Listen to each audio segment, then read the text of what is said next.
E kemi lajmëruar, e kemi paraprir, kemi kuptuar që mund të jetë një problem. Ne kemi qenë këtu para disa ditësh me komisionerin shtetëror të zgjedhjeve, zotin Celibashi, dhe unë biles, pavarësisht se nuk po diskutonim rreth kësaj çështje, përpara se të fillonte dërgimi i zarfeve të zgjedhësit nga jashtë, kam thënë që të jenë shumë të kujdesshëm, të mos fotografojnë, mos të filmojnë, mos dokumentojnë mënyrën se si kanë votuar, sepse kjo qartazi përbën vepër penale dhe ata rrezikojnë që të merren në përgjegjësi penale.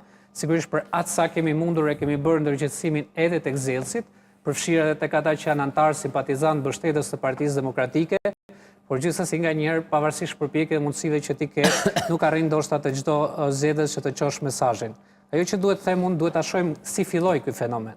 Si filloi? Ky fenomen filloi në fakt me një postim të datës 16 prill në orën 8 të mëngjesit nga kryeministri Rama, i cili në profilin e tij në Facebook nxorri foton e një zgjedhësi së bashku me bashkëshorten dhe fëmijën e tyre të mitur dhe tha falenderoj zgjedhësin e parë i cili dërgoi votën e parë për Partinë Socialiste.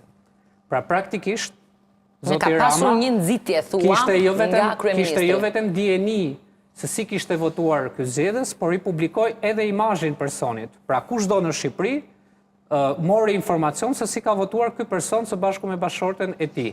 Dhe në datën 17, zoti Rama së bashku me zotin Klosi patën edhe një takim në qarkun e Dibrës, në të cilën zoti Klosi, sekretari i përgjithshëm i Partisë Socialiste, tha vota e parë erdhi pikërisht nga qarku i Dibrës dhe patronazhisti ynë na njoftoi se kjo është votë për të majtën.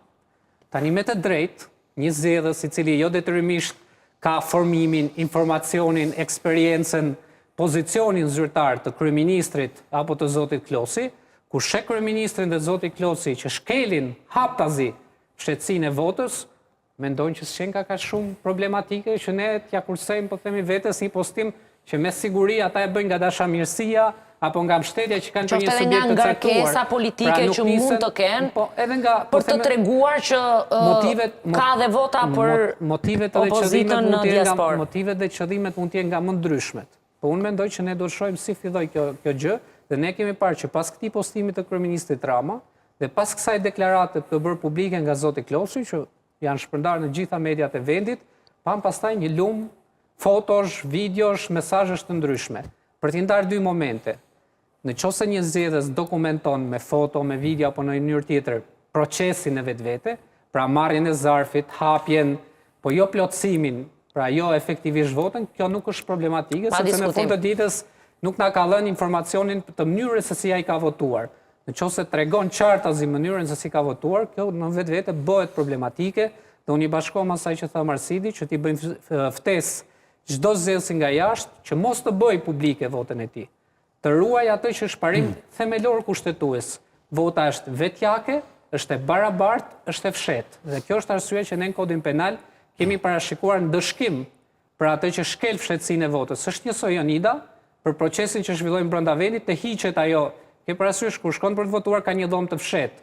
Ta heqim fare atë dhomën e fshehtë, edhe po e publikojnë të gjithë, domethënë votën. Kjo pastaj humbet sensin, po themi, dhe humbet një nga parimet themelore, kështu që në këtë kuptim unë e shoh si problematike dhe sigurisht që ka nevojë për të marrë masa.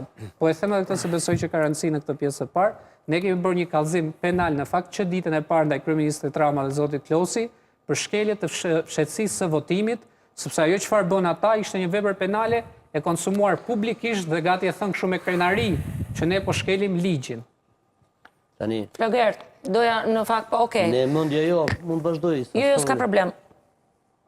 Ne nuk na kalon mendja që t'ju themi njerëzve bëni atë që është shkeli ligji se ham dhe ne në një ditë burg kot. Jo, problemi është ne si duhet ta shohim, si diçka normale kalimtare. Duhet ta shohim të shqetësuar me idenë që mos bëhet fenomen dhe shtohet në mas deri në fund, edhe minimalisht si frenohet kjo dukuri që ka nisur tashmë. S'ka vend për tragjedi fare, për të frenuar e kanë dorë partitë politike. Tani unë do them dy momente. Ju thatë me drejt që tregojnë besnikrinë e tyre. Tani unë po marr shembull konkret që njerëzit ta kuptojnë. X-i jeton në Itali dhe patronazhisti që e kanë punë në një bashki këtu i thotë që duhet votosh Partinë Socialiste. Aman ndërman se më heqin nga punë. Dhe ai thotë po, dhe ky i thotë do ma çosh me foto.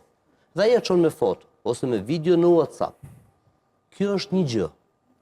është e paligjshme, por është një gjë. Nga ana tjetër, është një gjë që ne nuk e shohim domosdoshmërisht. Ama ajo që për mua pastaj duhet zbërthyer dhe duhet interpretuar dhe analizuar, është kjo pjesa tjetër.